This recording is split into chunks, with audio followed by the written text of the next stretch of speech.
Assalamualaikum warahmatullahi wabarakatuh. Selamat bertemu kembali pada pelajaran fisika. Kali ini kita akan belajar tentang listrik statis.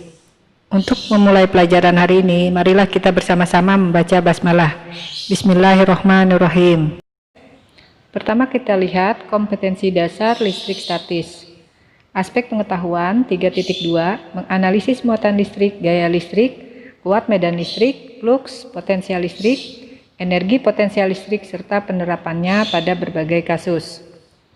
Aspek keterampilan 4.2, melakukan percobaan, berikut presentasi hasil percobaan kelistrikan, misalnya pengisian dan pengosongan kapasitor, dan manfaatnya dalam kehidupan sehari-hari. Adapun materi listrik statis adalah yang pertama, listrik statis dan muatan listrik, yang kedua, hukum Coulomb, yang ketiga, medan listrik, yang keempat, energi potensial listrik dan potensial listrik, yang kelima, kapasitor. Pada video ini kita akan membahas tentang listrik statis dan muatan listrik serta hukum Coulomb. Tujuan pembelajaran kita saat ini adalah menjelaskan gejala kelistrikan dan karakteristik muatan. Yang kedua, menganalisis hubungan besaran pada hukum Coulomb. Yang ketiga, menganalisis resultan gaya Coulomb pada muatan yang terletak segaris. Yang keempat, menganalisis resultan gaya Coulomb pada muatan yang terletak tidak segaris. Kita masuk ke materi yang pertama, yaitu tentang listrik statis. Pengertian listrik statis adalah kumpulan muatan listrik dalam jumlah yang tetap atau statis, atau ketidakseimbangan muatan listrik pada suatu benda. Listrik statis tidak bisa mengalir dari suatu tempat ke tempat lain atau hanya bisa ada sekejap pada suatu tempat. Contohnya, ketika kita menggosokkan penggaris plastik ke rambut, penggaris tersebut menjadi bermuatan negatif, sedangkan rambut menjadi bermuatan positif. Pelepasan muatan saat menggosokkan kedua benda tersebut membuat bahan-bahan dialiri atau bermuatan listrik. Kita masuk ke materi muatan listrik. Gejala listrik statis dapat terjadi karena adanya perpindahan elektron. Benda menjadi bermuatan karena muatan negatifnya atau elektron berpindah dari suatu benda ke benda lain. Jadi pada saat kita menggosokkan penggaris dengan rambut atau dengan kain, artinya kedua benda saling dimuati, sehingga elektron dari salah satu benda berpindah ke benda lain. Benda yang satu memperoleh sejumlah elektron, sehingga dia akan kelebihan elektron dan dikatakan bermuatan negatif. Sedangkan benda satunya lagi kehilangan elektron, sehingga dikatakan benda tersebut bermuatan positif. Interaksi yang terjadi antara muatan listrik bisa dijelaskan dengan hukum Coulomb. Berikut kita lihat sifat muatan listrik. Jika muatannya sama, maka dia akan saling tolak-menolak. Jika muatannya berbeda, maka dia akan saling tarik-menarik. Berikut kita masuk ke materi hukum Coulomb. Gaya tolak-menolak atau gaya tarik-menarik antara dua buah benda bermuatan listrik kita sebut dengan gaya Coulomb. Berdasarkan percobaan Coulomb, disimpulkan bahwa gaya listrik tarik-menarik atau tolak-menolak antara dua muatan listrik sebanding dengan besar muatan listrik masing-masing dan berbanding terbalik dengan kuadrat jarak pisah antara kedua muatan listrik. Secara matematis dapat dirumuskan F sama dengan K Q1 Q2 per R kuadrat. Berikut kita lihat gaya Coulomb untuk muatan yang terletak segaris. Pada gambar kita lihat tiga buah benda masing-masing bermuatan minus Q1, kemudian plus Q2, kemudian min Q3. Kita lihat yang pertama adalah bagaimana gaya-gaya yang bekerja pada muatan 1. Pada muatan 1 kita perhatikan terlebih dahulu adalah antara muatan 1 dan muatan 2. Muatan 1 negatif dan muatan 2 positif. Maka dia akan tarik-menarik sehingga F12-nya ke arah benda 2. Kemudian kita lihat antara muatan 1 dan muatan 3. Muatan 1 dan muatan 3 di sini negatif, di sini juga negatif, berarti dia berlawanan sehingga arah gayanya menjauh muatan 3. Dari kedua gaya ini, maka kita bisa mencari nilai gaya total pada muatan 1 akibat muatan 2 dan muatan 3. Sesuai konsep vektor, maka salah satu bertanda negatif. F1 sama dengan F12 dikurang F13. Berikut contoh soal untuk gaya kolom pada muatan yang segaris. Perhatikan gambar, muatan listrik Q1 sama dengan 4 mikrokolom, Q2 3 mikrokolom, dan Q3 2 mikrokolom. Ditanyakan di sini adalah gaya listrik yang dialami muatan Q2. Jadi yang kita perhatikan di sini adalah muatan Q2. Untuk mengerjakan soal ini, yang pertama kita lakukan adalah menggambarkan gaya yang bekerja pada muatan 2.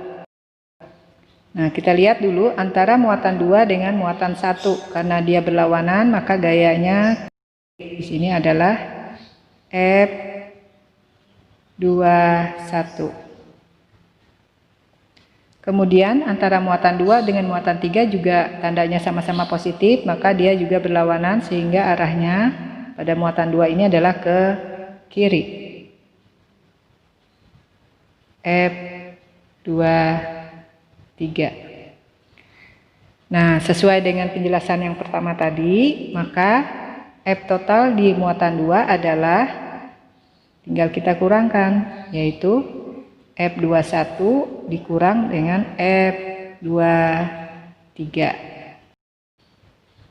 Untuk lebih jelasnya, kita perhatikan slide berikut. Sehingga diperoleh F2 sama dengan minus 27 Newton. Tanda negatif berarti arahnya ke kiri atau ke arah Q1. Selanjutnya, kita lihat latihan soal F kolom untuk muatan yang segaris. Q1 itu plus, Q2 juga plus. Jadi di sini Q3-nya yang ditanyakan, tetapi syaratnya di sini adalah F2 sama dengan 0. Untuk menjawab soal nomor 1, kita tentukan dulu jenis muatan Q3. Kita tentukan dulu arah F21. Q1 positif, Q2 juga positif, berarti F21-nya arahnya ke kanan ini. Karena dia menolak F21. Berarti otomatis F23-nya adalah ke kiri. Agar F23 ke kiri, karena Q2 ini positif, berarti Q3 harus bermuatan positif. Selanjutnya kita mencari nilai Q3.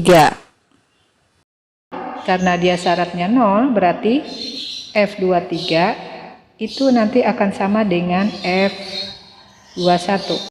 F23 itu Q2 Q3 per R23 kuadrat sama dengan Q2 Q1 per R21 kuadrat. Kita lihat kalau ada sisi kiri dan sisi kanan yang sama, maka bisa kita coret. Sini kita coret adalah K. Kemudian sama-sama ada Q2 coret. Sehingga nanti persamaannya tinggal Q3 per R23 kuadrat dan Q1 di sebelah kanannya per R21 kuadrat. Nah, nanti kalian teruskan sehingga bisa ditemukan berapa nilai Q3. Kita lihat contoh soal nomor 2. Perhatikan gambar muatan listrik berikut. Gaya listrik yang dialami muatan QB adalah 8 Newton. Jika muatan QB digeser menjadi 4 cm dari A, maka gaya listrik yang dialami QB sekarang adalah titik-titik-titik. Nah, jadi di sini ada dua kondisi yang berbeda. Kondisi pertama, pada saat dia berjarak 2 cm, kemudian digeser menjadi 4 cm dari A. Untuk mengerjakan soal ini, kalian menggunakan perbandingan saja, yaitu F kondisi awal per kondisi kedua, F aksen ya, kita kasih simbol sama dengan K, Q, A, Q, B, per RAB kuadrat per KQA QB per RAB, aksen tapi ya kuadrat karena dia berubah. Di sini yang tidak berubah adalah K-nya. K tidak berubah, kita bisa coret. Kemudian muatannya juga tidak berubah, kita coret. Muatan A maupun muatan B. Tinggal RAB kuadrat yang kondisi pertama dan RAB kuadrat kondisi yang kedua. Sehingga ini kita bisa masukkan kembali RAB aksen kuadrat per RAB. Nah, silahkan kalian lanjutkan untuk mencari jawabannya. Selanjutnya kita lihat F kolom untuk muatan yang terletak tidak segaris. Di sini walaupun tidak segaris, biasanya disusun dalam bentuk yang teratur, entah segitiga siku-siku, segitiga sama kaki, atau segitiga sama sisi, ataupun segitiga lain yang sudah diketahui sudut-sudutnya. Nah, kita lihat di sini 3 muatan, di mana disusun membentuk segitiga sama sisi. Kemudian yang ditanyakan adalah gaya pada muatan Q1. Nah, di sini.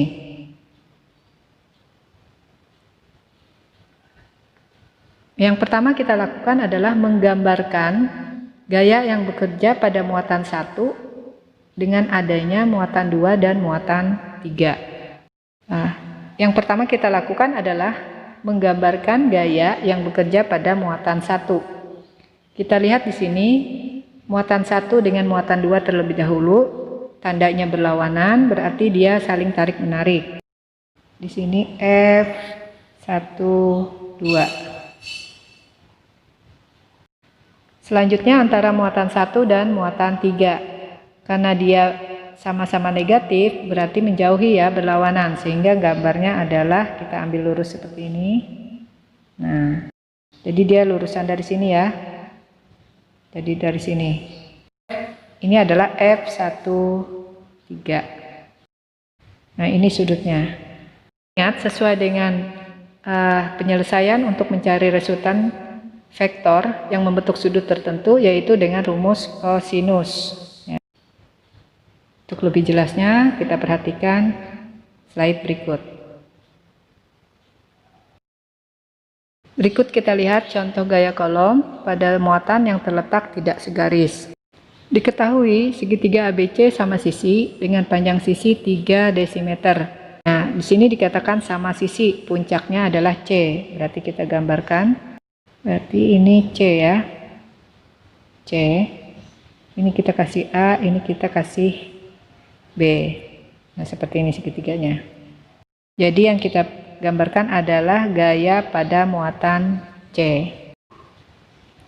Lalu kita masukkan ke dalam persamaan berikut. Nah, silahkan dilihat hasilnya. Dan diperoleh F di titik C di situ adalah 7 Newton. Nah, berikut kita lihat latihan soal nomor 1. Nah, di situ segitiganya kita lihat ini 45 derajat, ini 45 derajat, berarti di sini adalah 90 derajat.